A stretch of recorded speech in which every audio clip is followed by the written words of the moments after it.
Welcome to Training 101. Today we're going to cover why training is important, what strength training is, some primary movement patterns in training, some common training terminology, basic cardio considerations, and the muscle and strength pyramid.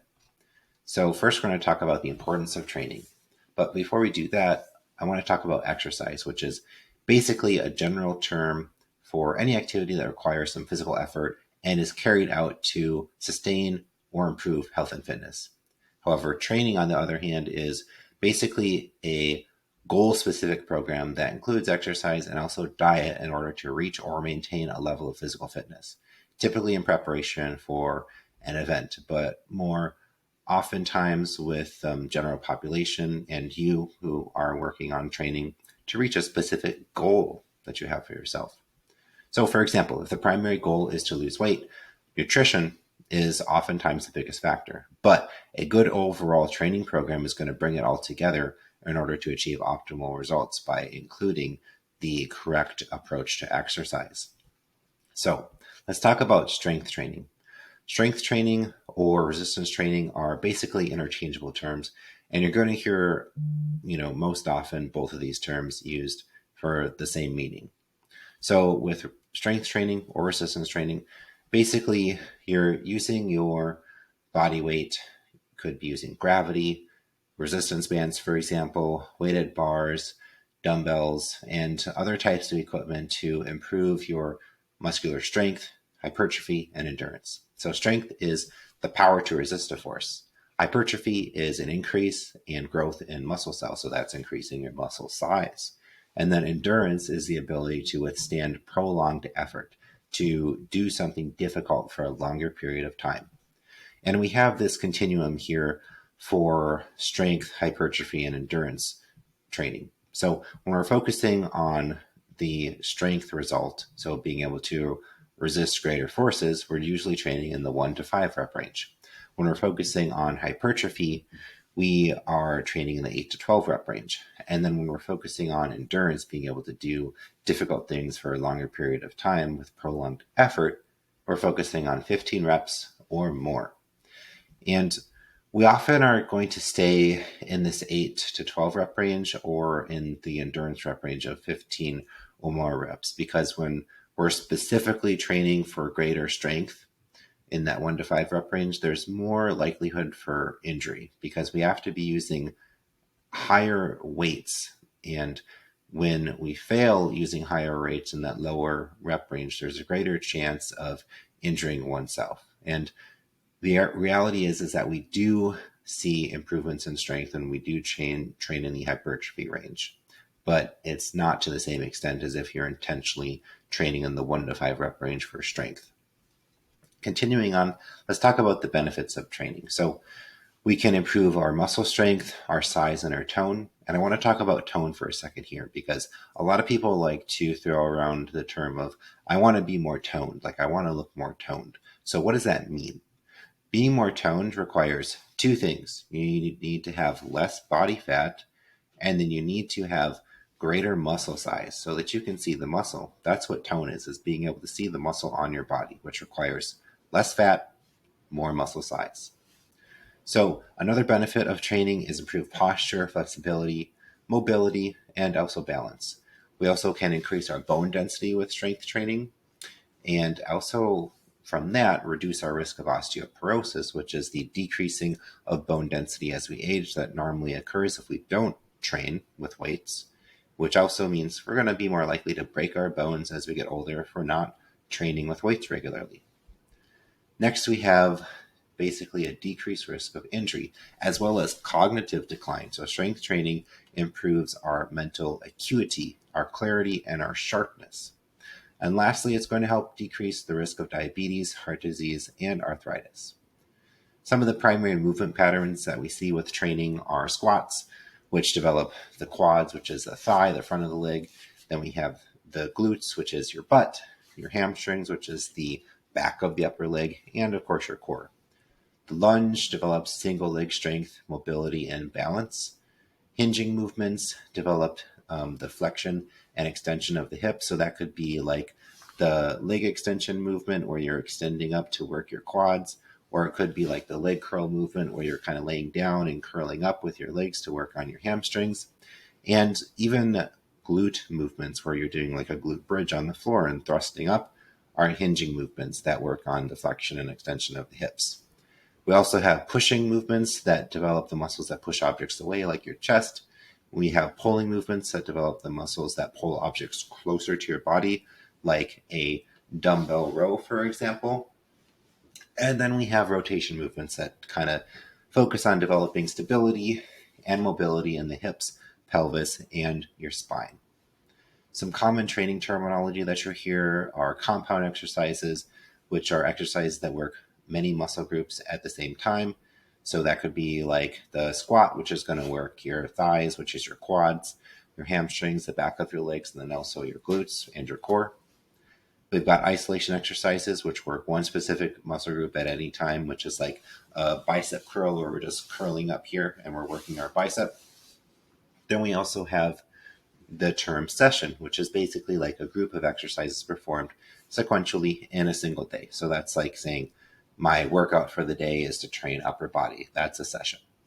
Then we have exercises, which are specific movement patterns, such as the bench press or maybe a curl, for example. We also have the term repetitions, which is shortened down to reps, which is just the number of times that you continuously repeat an exercise, like saying, I'm going to do 12 reps for this set of squats. And that brings us to the next term, which is set, which is a group of reps that you perform without stopping. So again, the set is going to be the 12 reps of the squat that you're doing. Then we have rest, which is the time between sets for the body to rest, and tempo, which is the speed at which you perform an exercise. And for this one, you can say, okay, I'm going to do a 3-second eccentric, which is when you're bringing the weight up and contracting, and you can time that to 3 seconds. And then you can also do a 3-second eccentric, for example, which is when you're bringing the weight down and resisting the force of the weight. And you time that and do that part of the movement for exactly 3 seconds, as an example. And then we have supersets, which is when we perform 2 exercises back to back without resting. That could be like saying, I'm going to superset a bicep curl and then a tricep extension exercise. And you just do them back to back, no rest. And finally, we have load, which is basically the amount or the volume of weight or resistance. So that could be like saying, I'm using a 20-pound dumbbell. That would be your load. Or I'm using a 30-pound resistance band that basically applies 30 pounds of resistance when it's used. So let's talk about cardio. So if the goal is fat loss, really nutrition and strength training are the most important in reaching that goal. So although cardio is usually not the primary focus of a good training program, it can be used to help supplement a caloric deficit if you would like to.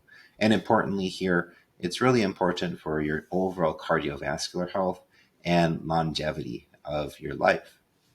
So there are types of cardio that we can do here. There's LISS, which is low intensity steady state cardio. That's like walking on a treadmill, walking outside, using the elliptical, doing some light jogging. The goal really here is to just keep the body moving until you reach a desired time that you want to do the exercise for, or you burn a specific number of calories. And you don't really need to worry about heart rate because it's more just about the movement here. And other examples to, put this low intensity steady state into your daily life are like playing with your dog or playing with kids or just, going for a bike ride or something like that. Then we've got HIIT, which I think a lot of people have heard of, that high intensity steady state cardio. So that's like doing sprints on the treadmill or sprints outside, sprints on an elliptical, doing the battle ropes or something in the gym. The goal here is to have bursts of max effort combined with short rest periods. And a rule of thumb for doing HIIT workouts is that the goal is really to hit 70 to 90% max heart rate when you're doing the workout periods in the high intensity interval training, the high intensity steady state training. So obviously, because we're doing, really high intensity with HIIT, the workouts tend to be shorter in overall duration than compared to the low intensity steady state. And then we also have the NEAT, which is the non-exercise activity thermogenesis that we've talked about in the nutrition modules. So NEAT is basically everything that you do in a day that isn't intentional exercise. It's not necessarily prescribed in a training program as cardio, but the benefits are still really important. So this is things like just taking the stairs instead of the elevator, using a standing desk instead of sitting. And if you work a sedentary job, the NEAT, the non-exercise activity thermogenesis, is really important for having a healthier and more active lifestyle. So you really need to intentionally make excuses or reasons to get up and move during the day if you're sitting a lot. So get out for more walks, walk around your office, whatever it may be. Now let's move to the muscle and strength pyramid here. So this is basically going to be your guide to just prioritizing where you should really focus your training knowledge on. So the base of the pyramid has the most important factors, which is adherence. Then we've got volume, intensity, frequency. And then the middle is when we get to progression and then exercise selection. And then at the top, we've got the rest periods that we use when we do our exercises and the tempo that we use when we do our exercises. So let's kind of talk about these here. So adherence is really like, is this sustainable for the long term? And we want to make sure that what we're doing here is realistic, enjoyable, and also flexible. It's really the most important variable here, adherence. Then we've got frequency, which is like the amount of sessions or exercises that we do each week. So usually we have 3 to 5 days of training each week, and that's usually optimal for most people. Less than 3 days is usually not enough to see real results, and more than 5 days for a lot of people is just too much and might have, zero added benefits. Then we've got volume, which is basically the amount of work that we're doing. So it's the amount of weight that you lift, the amount of reps that you complete, and the amount of sets that you complete. And next is intensity, which is the amount of effort being exerted. So this is often the most overlooked aspect of training. So if a person is not pushing themselves, they're not going to create the necessary stimulus for change and for improvement in their body. And intensity is something we can gauge by using the rating of perceived exertion scale, which is a 1 to 10 scale. You want to be training within your workouts at least a 5 RPE. We want to kind of usually be in that 5 to 8 range. If we're above 8 or at 8 pretty regularly, it might be a little bit too much. So bottom line here with intensity, don't cheat yourself. Push yourself, use as much weight as you're able to safely, and just, go hard basically. Then we have progression, which is the concept of increasing the training stimulus. So this is increasing the amount of weight that you use, increasing the reps that you complete, increasing the sets that you complete. And there's other ways to assess and change progression as well. So exercise selection is basically choosing which exercises to do or not to do. And not everyone has to do specific exercises. It's different for each person. But the goal here is to use all of the planes of movement of the body. And there are multiple ways to achieve that goal. And as you probably noticed, as you've been working with me in Above Par Fitness, I've been having you do a lot of different exercises. And over the course of that time, you've probably been figuring out which ones you like, which ones are more challenging, maybe which ones are not quite right for you or don't feel the greatest. And also, which ones are challenging that you don't like, but you know that you should do because they're really good for you. And that's going to help you as you move on in the future to figure out which exercises you should do in your program. Then we've got rest periods, which is basically the time of rest in between sets. So until everything else is optimized, we don't need to worry about rest periods too much. It has very little effect. Really, you shouldn't be trying to be out of breath for your entire workout. That's not going to be effective either. And the individual's goal and training style is going to determine what the optimal rest period is. And then lastly, we have tempo, which is the speed at which we complete the repetitions.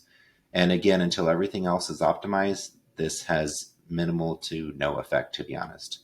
So with tempo, basically, we're increasing the length of time under tension, or the time that you spend doing a specific exercise, to increase the stimulus on the muscle. It can lead to added strength gains without increasing the weight lifted, but at the end of the day, unless you're an advanced trainer, this is something you don't need to worry about. So I hope this was helpful, guys. If you have questions on training, you know what to do. Send me a message and we can talk about it further.